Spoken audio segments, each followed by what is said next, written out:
Doctor Sudhanshu Trivedi ji. माननीय उपसभापति महोदय, आज जब इस विषय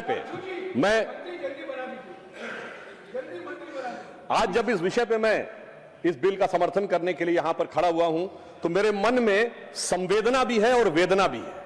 संवेदना उन छात्रों के प्रति और वेदना उस पे हो रही दुखद राजनीति के प्रति।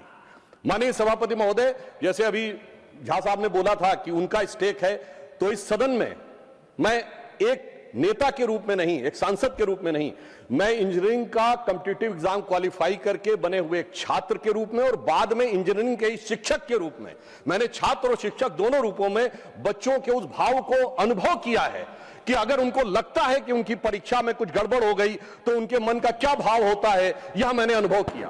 और मैं याद दिलाना चाहता हूं, जिस जमाने में हमने एग्जाम दिए थे, एंट्रेंस एग्जाम आईटीज के, जिस जमाने में राजीव गांधी जी थे, तो मैं याद दिलाना चाहता हूं, फिजिक्स, केमिस्ट्री, मैथ के साथ साथ इंग्लिश का एग्जाम होता था। और जब तक इंग्लिश क्वालिफाई ना करें, फिजिक्स, केमिस्ट्री, मैथ की कॉपी नहीं जचती थी। तमाम बच्चे इसलिए नहीं आ पाते थे, और अगर वो सिलेक्ट हो जाए तो वो छोड़ के चले जाते थे, क्योंकि वो घबरा जाते थे। हमारे उत्तर प्रदेश से बहुत लोग थे, मगर आज प्रधानमंत्री श्री नरेंद्र मोदी जी के नेतृत्व में 13 भाषाओं में एग्जाम होता है और 13 भाषाओं में मेडिकल और इंजीनियरिंग की पढ़ाई होती है।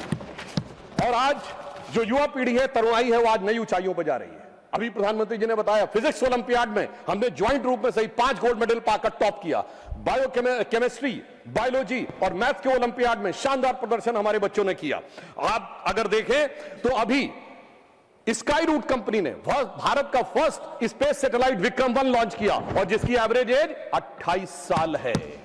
और यह भी याद करिए, इस समय हमारे बच्चों के, युवाओं के प्रतीक कौन? गुकेश डोमराजू, जो 18 साल की उम्र में वर्ल्ड चेस चैंपियन बना।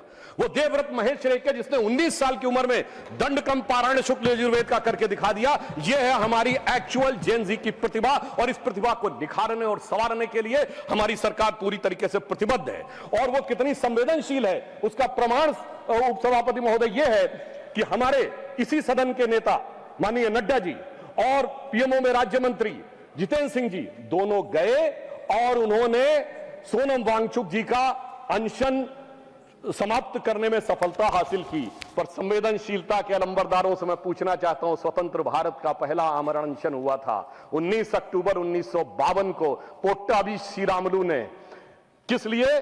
कि आंध्र को अलग किया जाए। मगर सभापति महोदय, 15 दिसंबर 1952 तक और उनकी मृत्यु हो गई उस आमरण अनशन में, मगर सरकार के कान पर जूं नहीं रोगी थी। यह दिखाता है कि कितनी संवेदनशीलता थी और कितना। फिर हमारी सरकार ने जो भी कार्य किए, 2 चक्र की वार्ता की माननीय नड्डा जी ने और माननीय जितेंद्र सिंह जी ने। उसके बाद फास्ट ट्रैक कोर्ट का अनाउंसमेंट प्रधानमंत्री जी ने किया, कैबिनेट में कठोर प्रावधानों वाला बिल पास किया, मध्य रात्रि में छात्रों के लिए संदेश किया, और छात्रों की भावनाओं का सम्मान करते हुए हमारे शिक्षा मंत्री धर्मेंद्र प्रधान जी ने इस्तीफा दिया, जिन्होंने अपने कार्यकाल में कई उल्लेखनीय सकारात्मक कदम उठाए थे। और उसके बाद प्रधानमंत्री जी ने श्री नंदन नीलकर्णी जी के नेतृत्व में एक हाई पावर टास्क फोर्स बनाई। मगर सभापति जी, मैं समझ नहीं पाता हूं, हाई पावर टास्क फोर्स के सदस्यों का, विद्वान सदस्यों का उल्लेख करते हुए ये गोमूत्र कहां से बीच में आ जाता है? यानी समझ में नहीं आता है, जिसका कोई रेलेवेंस नहीं उस टॉपिक से। तो मैं बताना चाहता हूं, जिनको गोमूत्र की भी समस्या है, तो मैं उन्हें बताना चाहता हूं, गोमूत्र का anti bacterial, anti fungal, medicinal value के लिए यूएस में पेटेंट है, and the patent number is 64100059। और गोमूत्र का बायो एनहांसर के रूप में यूएस में साइंटिफिक पेटेंट है 68969007। मगर सर क्या करें, दिमाग में मैकाले मार्क्स का गोबर भरा हुआ है, तो उन्हें कहां से समझ में आएगा? सर, अगर यह आत्मविश्वास होता, जैसे प्रधानमंत्री जी ने all India institute of Ayurvedic science बनाया, ये 50 साल पहले बन गया होता, तो सभापति महोदय हमें हल्दी, नीम और तुलसी के पेटेंट के लिए लड़ाई नहीं करनी होती, हम आज लीडर बन के खड़े होते। मगर क्या बताएं, ये विज्ञान में पश्चिम के अंधभक्त हैं, और उस अंधभक्ति की कीमत इस देश ने चुकाई, मगर प्रधानमंत्री जी ने आकर उसको एक नई राह दिखाई है। मैं ये भी बताना चाहता हूं, हम इस विषय को लेकर किसी भी प्रकार का मजाक नहीं करते, हम पूरी तरीके से संवेदनशील होकर कार्य कर रहे हैं। और इस गंभीरता के लिए जो ये बिल आया है, हमारे 3 मूल मंत्र हैं। छात्रों के प्रति संवेदनशीलता, शिक्षा व्यवस्था के लिए व्यवस्था की सुदृढ़ता, और पेपर लीक जैसे अपराध के लिए कानूनी कठोरता, which I can say in English, we are having a sensitive approach, secure process and a stringent law. So SSS is our main motto, how to ensure these things. और मैं यह भी कहना चाहता हूं कि इस विषय पे दो पक्ष हैं, एक लीगल यानी वैधानिक पक्ष और दूसरा है राजनीतिक पॉलिटिकल पक्ष। हम दोनों, पहले मैं लीगल पक्ष के ऊपर बात करूंगा, फिर पॉलिटिकल पक्ष के ऊपर। मगर हमारी सरकार ने यह प्रतिबद्धता दिखाई है कि जब छात्रों के भविष्य की बात आए तो ऐसा कठोर कानून बनाया है कि पेपर लीक करने वाले माफियाओं का मनोबल गिरना नहीं चाहिए, मनोबल जमींदोज हो जाना चाहिए। और इसके लिए 2024 के एक्ट के सेक्शन 11 के सबसेक्शन 2 में यह स्पष्ट किया गया है कि यदि कोई संगठित पेपर लीक करता है तो 1 करोड़ रुपए से उसको आर्थिक दंड को 10 करोड़ रुपए किया गया है। इसका उद्देश्य यह है कि यदि कोई ऐसा करता है तो उसकी आर्थिक ढांचा जमींदोज हो जाना चाहिए। सबसेक्शन 1 में 5 वर्ष के कारावास को 7 वर्ष किया गया है और 7 वर्ष के कारावास को 10 वर्ष किया गया है। 2024 के एक्ट के सेक्शन 10 में संशोधन किया गया है कि यदि कोई व्यक्तिगत रूप से इसका दोषी पाया जाता है तो 50 लाख रुपए का होगा फाइन। माननीय मंत्री जी ने कहा था कि सर्विस प्रोवाइडर के ऊपर भी कड़ा शिकंजा करने की व्यवस्था की गई है, तो यदि कोई सर्विस प्रोवाइडर या मैनेजर होता है तो उस पर 1 करोड़ रुपए का फाइन और सजा जो है वो 10 वर्ष तक की हो सकती है। परंतु मैं कहना चाहता हूं सभापति महोदय, कानून कितना भी कठोर हो वो तब तक प्रभावी नहीं हो सकता जब तक जांच द्रुत गति से ना हो। तो इसमें यह प्रावधान किया गया है 2024 के एक्ट के सेक्शन 12 में, सेक्शन 12 और बी, ए एंड बी दो नए संशोधन किए गए हैं जिससे जांच एजेंसी को 2 महीने के अंदर ही अपनी जांच पूरी करनी है। और पहले प्रावधान यह था कि केवल सेंट्रल एजेंसीज करेंगी, अब स्टेट्स को इंपावर किया है कि वो चाहे तो स्पेशल टास्क फोर्स अपनी बना सकते हैं और उसे भी 2 महीने के अंदर जांच देनी होगी।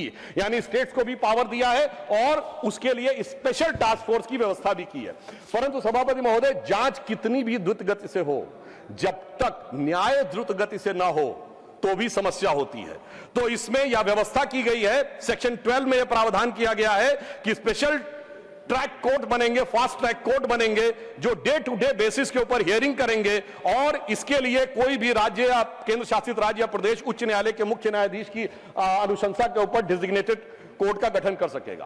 परंतु सभापति महोदय, कई बार न्याय में बीच में लोग लूपहोल निकाल लेते हैं, तो यह भी व्यवस्था की गई है यदि कोई कानूनी दावपेच निकालकर बचना चाहे तो कोई स्पेशल टास्क फोर्स के आदेश या निर्णय को चैलेंज करना चाहे तो उसे हाई कोर्ट में 2 जजेस बेंच में ही जाना पड़ेगा और उस अपील का डिस्पोजल 3 महीने के अंदर करना पड़ेगा। यानी हर प्रकार की व्यवस्था को सुनिश्चित किया गया है। तो यदि मैं एक लाइन में कहूं तो इस विधेयक में पेपर लीक पर कठोर दंड, समयबद्ध जांच और त्वरित न्याय, तीनों का ही समस्त प्रावधान किया है। इसके लिए मैं सरकार को धन्यवाद और साधुवाद देना चाहता हूं। और इतना ही नहीं, विगत 12 वर्षों में हमारी सरकार ने शिक्षा व्यवस्था के लिए क्या क्या किया है वो बहुत सारा विस्तार लोग बता चुके हैं। IITs 15 से 23 हुई, IIMs 15 से 21 हुई, एम्स 7 से 20 हुए, मेडिकल कॉलेज 387 to 808 हुए, टोटल यूनिवर्सिटी 760 से 1338 हुई, अंडर ग्रेजुएट MBBS सीट 151% बढ़ी, PG सीट 140% बढ़ी और 15,000 करोड़ रुपए का निवेश किया गया है ताकि आने वाले वर्षों में 10,000 नई मेडिकल सीट्स का गठन हो सके।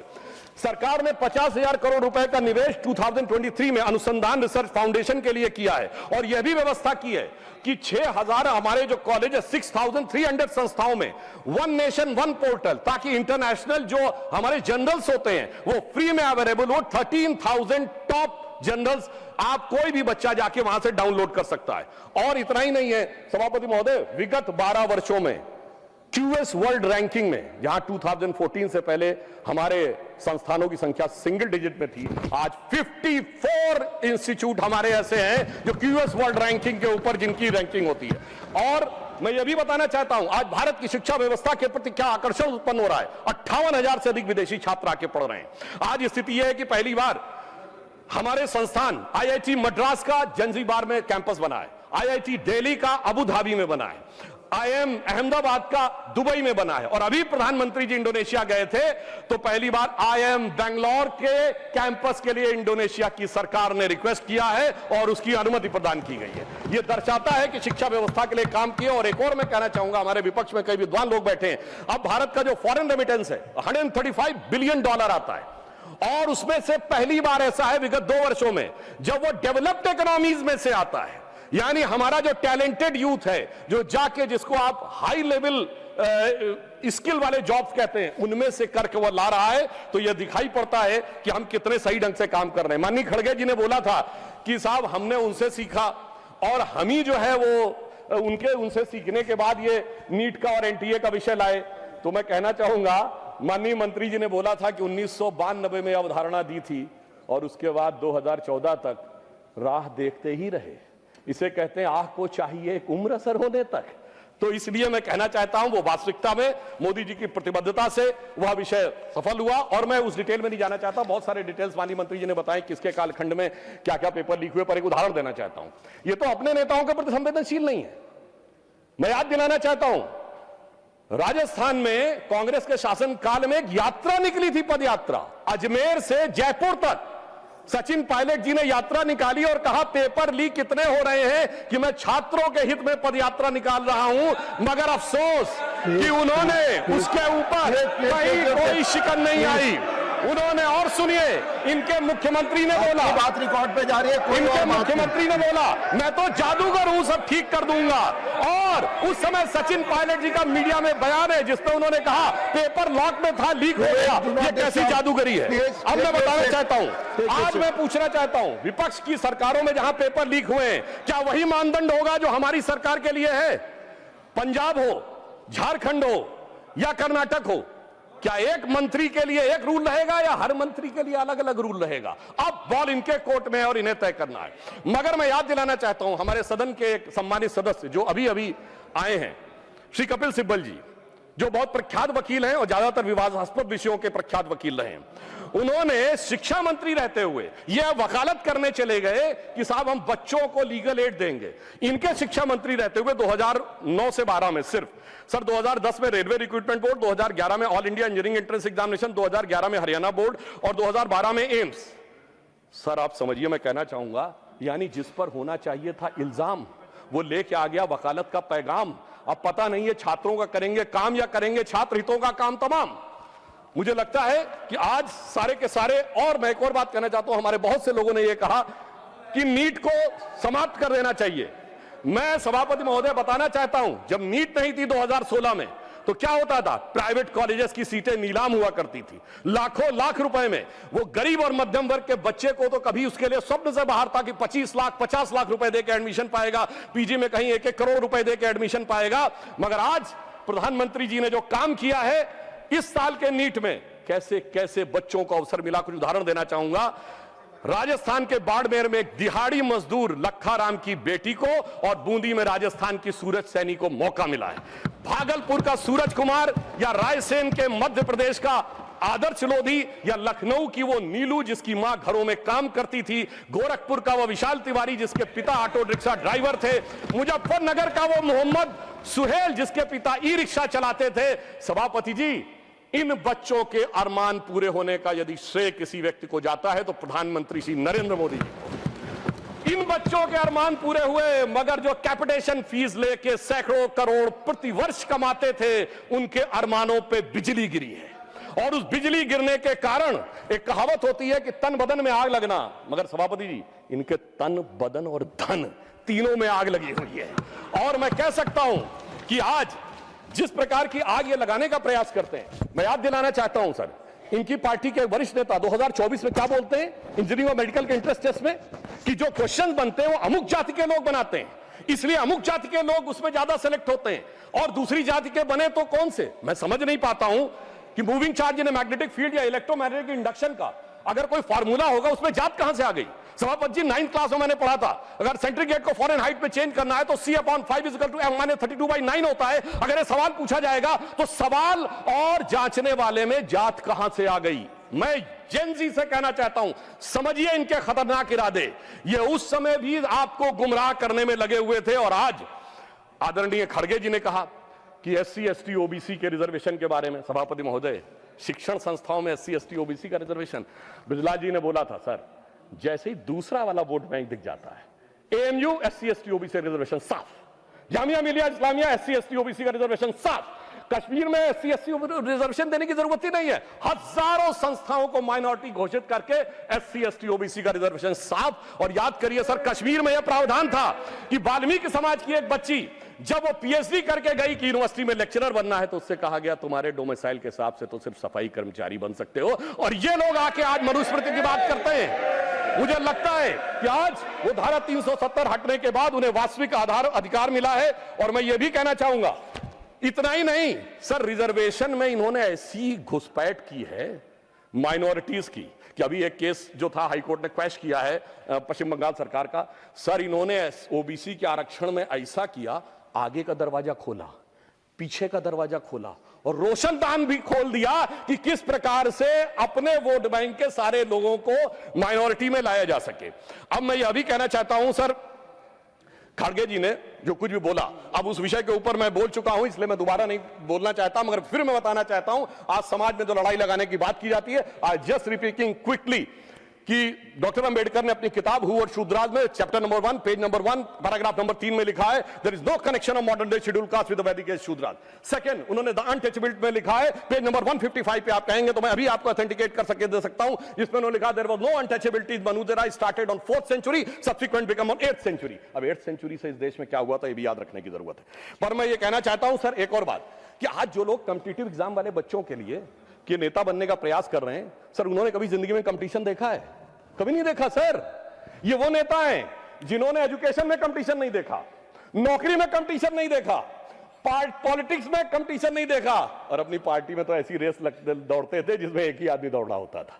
तो आप सोचिए कि जिन्होंने कभी रियल में कॉम्पिटिटिव एग्जाम क्वालिफाई नहीं किया, मतलब फेस ही नहीं किया। दूसरी तरफ हमारे नेता नरेंद्र मोदी जी जमीन से एक एक परीक्षा को पूरे करते हुए किस प्रकार से उभर कर सामने आए, तो साफ समझा जा सकता है। मैं सर कोट करना चाहता हूं सर, दुनिया की सबसे बड़ी, सर आपने अपने टर्म में बोलिए, दुनिया की सबसे बड़ी कंपनी एनवीडिया के चीफ सर जेनसेन हुआंग ने 23 सितंबर 2024 को कहा है, एनवीडिया के सीईओ ने, उसने कहा whenever I meet PM Modi I find an incredible student in him.